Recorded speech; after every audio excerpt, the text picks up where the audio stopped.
Okay, another 90-second hack. So, you've done your conversion and your van is spanking gorgeous, but the cab it's still a little bit, commercial vehicle.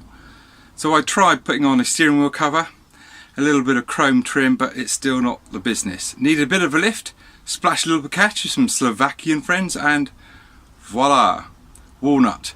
Great product this. It's not vinyl stickers, beware those. Those are the sticky back plastic sort of things that John Noakes and Valerie Singleton would have been playing with. And those who've got as many candles on their cake as me will know what I'm on about. This is a three-dimensional product. If we have a look, you can see it's quite thick and it's got rounded edges, very glossy, very shiny, and came from a place in Slovakia.